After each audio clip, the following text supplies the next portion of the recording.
Okay, so I kind of split the episode up, and this segment of the quadruple D is titled Fetid Fever Dream Flashback of the Week.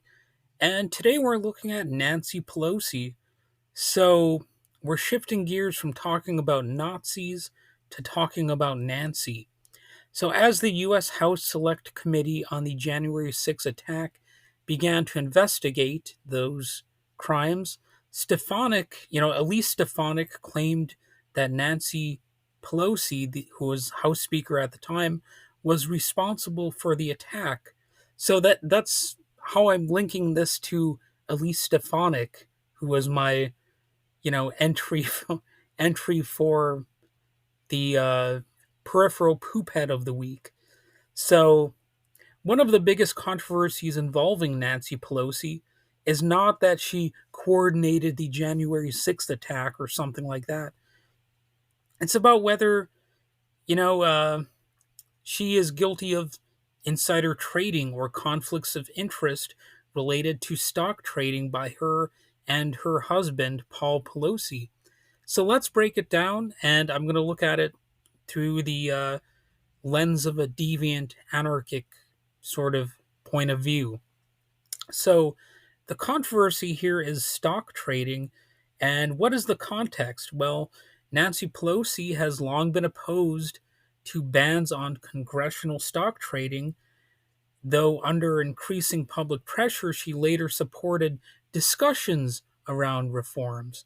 Isn't that nice? You're going to just talk about it. So, her husband, Paul Pelosi, made highly profitable trades in tech companies like Google, Apple, Nvidia, or is it Nvidia? I don't know how that's pronounced exactly. But also Microsoft. They were all companies often affected by legislation that Nancy Pelosi could influence.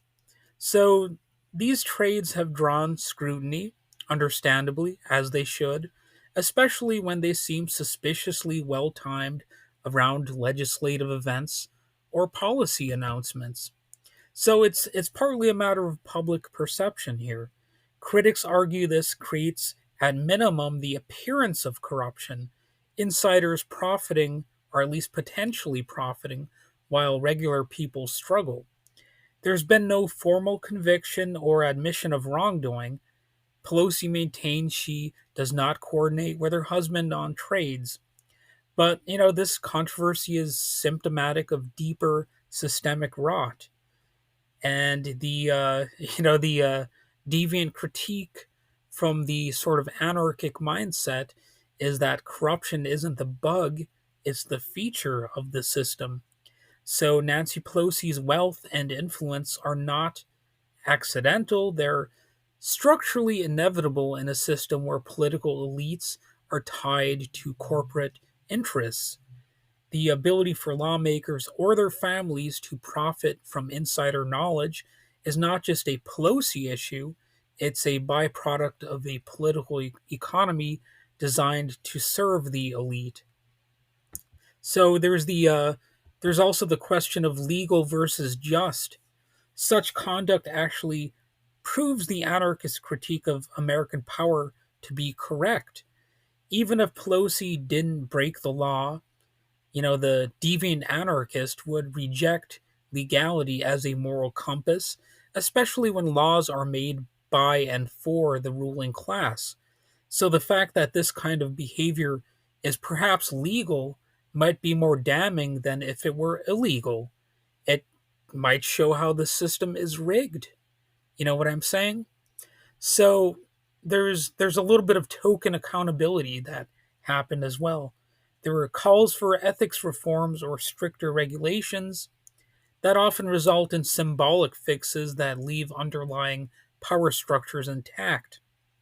So, from the deviant anarchist view, Pelosi represents the illusion of democratic representation, a polished, I guess, you know, if you want to call it a polished face, but it's a machine that protects wealth and hierarchy. And these scandals tend to individualize blame, focusing on bad actors like Pelosi instead of questioning why such concentrations of power and money exist at all. So, again, the issue is not just her, it's not just any one person. It's a broader question. So an anarchist critique would push beyond Pelosi and call for the abolition of a system that allows her role to exist. Why is she up there? Why is she drawing or potentially drawing disproportionate benefit as she does? Who does she serve? Why, why is she you know denying the possibility of corruption when anybody with sense knows that it exists?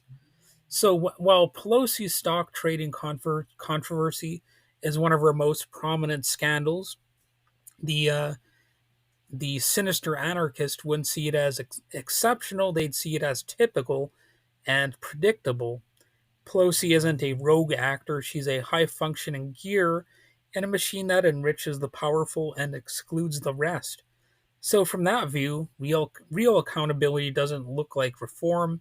It would look like dismantling the whole apparatus of state capital power.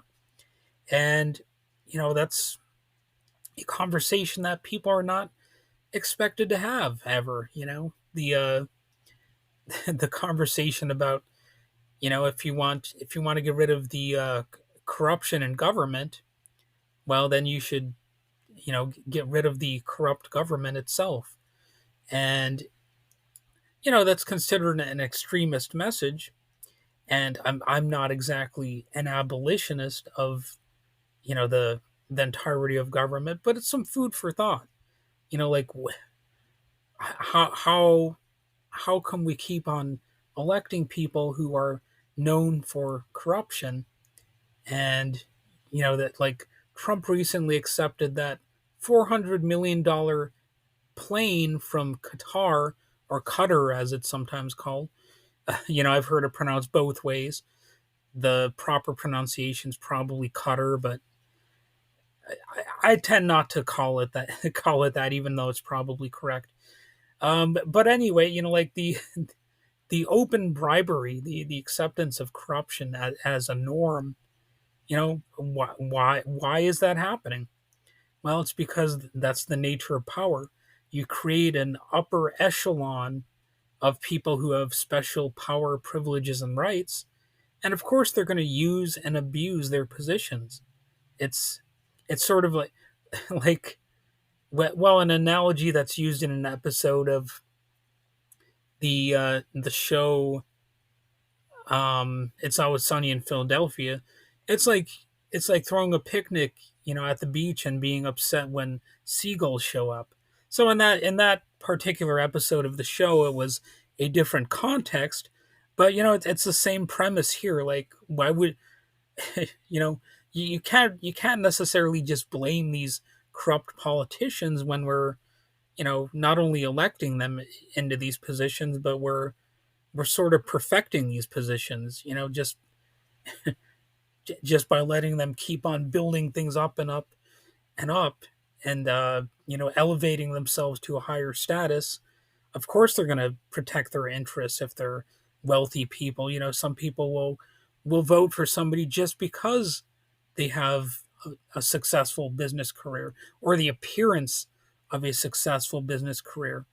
Well, if we were truly not, wanting a corrupt system, we would actually try to avoid those conflicts of interest. We would say, I actually don't want somebody who has you know, a successful business career, because then they're probably going to be focused solely on advancing their own profits, their profit motives, at potentially at the expense of the general population. So, it would make sense to think about things in that way.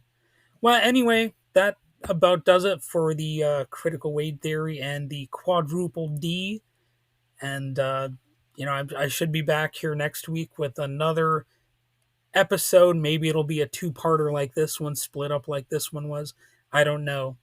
But anyway, I should be back at it next week. Hopefully, you enjoyed my content and have a marvelous day.